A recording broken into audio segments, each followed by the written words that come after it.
Olá, bom dia, paz do Senhor, como vocês estão, como tem passado?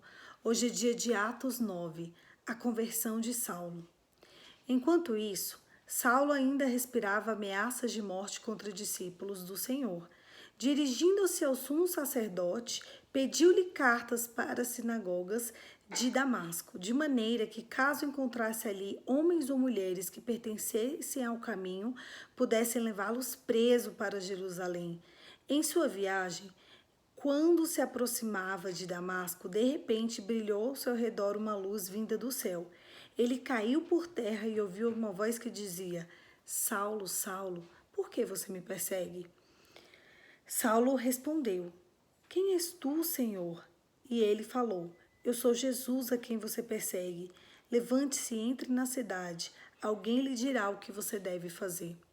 Os homens que viajavam com Saulo pararam emudecidos, ouviram a voz, mas não viram ninguém. Saulo levantou-se do chão e, abrindo os olhos, não conseguia ver nada. E os homens o levaram pela mão até Damasco. Por 3 dias ele esteve cego e não comeu e nem bebeu. Em Damasco havia um discípulo chamado Ananias. O Senhor o chamou numa visão. Ananias?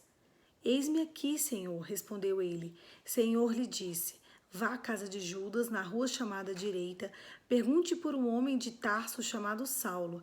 Ele está orando numa visão. Viu um homem chamado Ananias chegar e impor-lhe as mãos para que voltasse a ver. Respondeu Ananias: Senhor, eu tenho ouvido muita coisa a respeito desse homem e de todo o mal que ele tem feito aos seus santos em Jerusalém. Ele chegou aqui com autorização dos chefes dos sacerdotes para prender todos os que invocarem o teu nome. Mas o Senhor disse a Ananias: Vá, este homem é meu instrumento escolhido para levar o meu nome perante os gentios e os seus reis e perante o povo de Israel.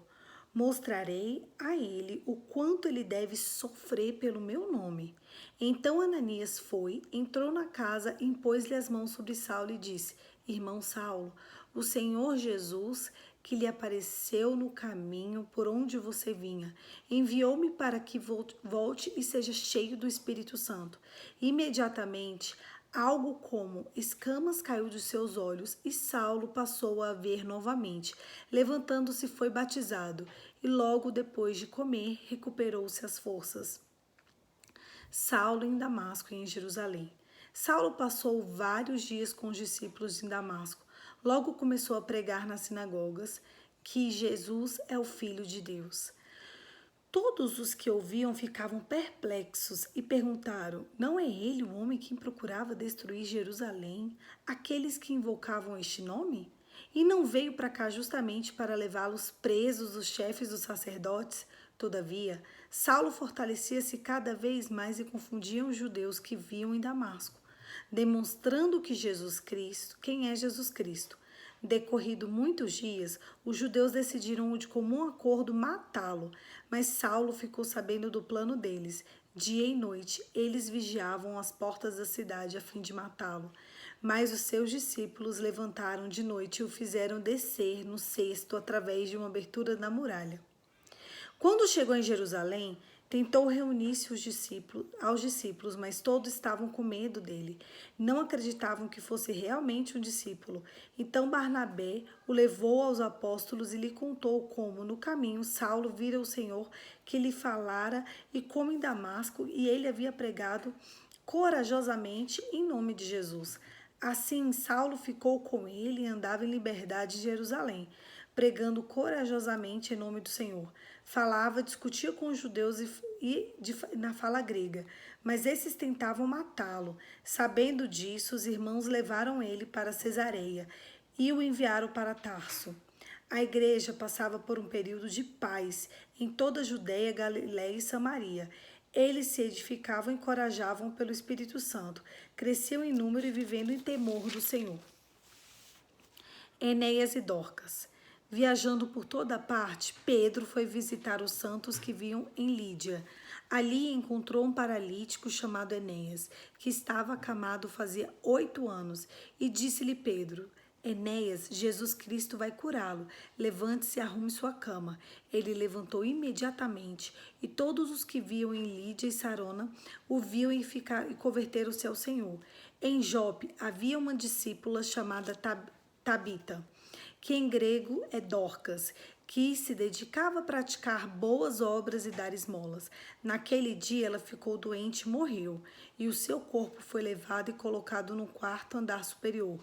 Lídia ficava perto de Jope, e quando os discípulos ouviram falar que Pedro estava lá, em Lídia, mandaram-lhe 2 homens dizer: não demore em vir até nós. Pedro foi com eles até que chegou, e foi levado para o quarto andar superior. Todas as viúvas o rodearam, chorando e mostrando-lhe os vestidos e as roupas de Dorcas, que Dorcas tinha feito quando ainda estava com elas. Pedro mandou que todos saíssem do quarto. Depois ajoelhou e orou. Voltando-se para a mulher morta, disse: Tabita, levante-se. E ela abriu os olhos e, vendo Pedro, sentou-se. Tomou a pedra pela mão, ajudou-se a pôr em pé. Então, os chamados dos santos e as viúvas apresentou-se a viva. Este fato se tornou conhecido em toda a cidade de Jope, e muitos creram no Senhor. Pedro ficou em Jope durante algum tempo, e como um curtidor de couro chamado Simão. A história de Atos 9 começa com a conversão de Paulo. Primeiro, Paulo cai do cavalo, literalmente. Ele vê uma luz, ele vê sim, o céu se abre na frente dele e de repente Jesus fala com ele: Saulo, Saulo, por que você me persegue? Quem és tu, Senhor? Saulo, sou Jesus. A quem você persegue? Olha, quando Cristo entra na nossa história, a gente só precisa de um toque. Quando Jesus entra na minha vida e na sua vida, a gente só precisa de uma direção. A única direção que a gente precisa é da cruz. É Cristo falando conosco. Saulo teve uma experiência que nenhum dos anos do estudo dele trouxe para ele. Ele era um homem extremamente eloquente, inteligente. Ele era perseguidor dos cristãos, mas ele tinha muita capacidade técnica para aquilo. Ele estava à frente ele era um homem estratégico. Ele não foi colocado no lugar onde ele tinha sido colocado em vão. Ele tinha homens para servi-lo. E ali ele cai do cavalo, fica cego, passa 3 dias cego. E lá na cidade de Damasco, Jesus fala com Ananias: Ananias, Ananias, vai lá e ore pelo Saulo. Não, mas a gente está sabendo, ele está matando os cristãos. Ananias, ele está se convertendo, Ananias. Você precisa acreditar em mim.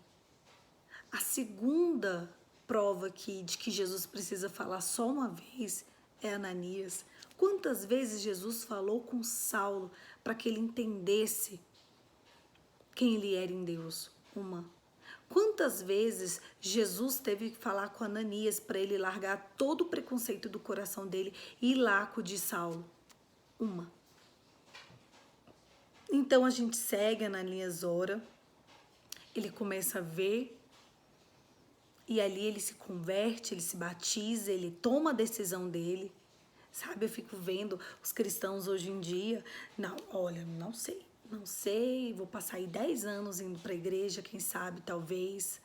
Sabe por que talvez você está aí 10 anos indo para a igreja e nada de florescer, nada de mudar, nada de alcançar, nada de se transformar? É porque você não caiu do cavalo. Você não teve um encontro com Jesus. Porque o dia que Jesus entrar na sua vida é imediato. É da noite para o dia, de uma hora para outra, imediata. A única chance que você vai ter na sua vida de seguir é vendo Jesus. O dia que não estar ao lado de Cristo não for uma opção, você vai parar com isso. E ali ele segue, ele começa a pregar, e ali já é ameaçado de morte. Aquele que ameaçava, aquele que matava os cristãos já é ameaçado de morte. E aí os discípulos ajudam ele a fugir, e ele sai correndo, ele desce por um cesto e vai para Jerusalém, se encontra com Pedro. Dali ele passa um tempo porque eles estavam vivendo um momento de paz em Jerusalém. E ali ele começa a ver alguns milagres também de Pedro, e termina a história falando de Enéas e Dorcas. Dorcas era uma mulher que fazia vestidos para servir ao Senhor e ela morre. E a cidade inteira fica, meu Deus, ela tecia vestidos para a viúva. E agora Pedro pega, vai lá, ora por ela e ela ressuscita. E aquela história ultrapassa barreiras. E Saulo está ali vendo tudo isso, observando que quando Jesus faz, ele faz. Quando Jesus chamou Saulo, ele chamou. Saulo vem, Saulo foi. Quando Jesus deu uma orientação a Ananias, ele deu. Ananias, ora por ele. Mas Deus, ora, e ele foi. Quantas vezes Deus tem falado com você e você não tem ido? Quantas chances, quantas segundas chances ainda Jesus vai ter que te dar? Meu Deus, Ele é especialista em dar segundas chances, mas quanto mais tempo você se atrasar, quanto mais tempo você demorar para você entender que a única chance que você tem de sobreviver é a rendição, mais você vai ficar girando, girando, girando e não caindo no mesmo lugar. Pedro não ressuscita Dorcas à toa, não. Ela era uma mulher ajudadora do reino. O Senhor, Ele favorece aqueles que favorecem o reino de Deus. Quando as pessoas olham para você, elas sabem que elas podem ver Jesus através de você? Talvez você esteja precisando se reposicionar dentro do reino. Talvez hoje é o dia em que você precisa decidir estar de fato com Jesus, sem que Ele precise ficar falando 1000 vezes a mesma coisa. Você já tem uma instrução. Siga essa instrução e ela é a cruz. Feche os seus olhos e vamos orar? Pai, em nome de Jesus, eu quero te apresentar a minha vida, a vida do meu irmão que está na frente, nesse propósito, que eu, você e ele. E o ele é a parte mais importante que é Jesus. Nos perdoe, Senhor, por todo o não que a gente te deu.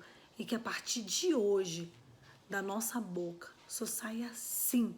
Sim para ti, sim para a tua presença e sim para o teu reino. Em nome de Jesus. Amém. Amém, querido. Presta atenção. Jesus já te chamou. Jesus já te convenceu. Jesus já te alcançou.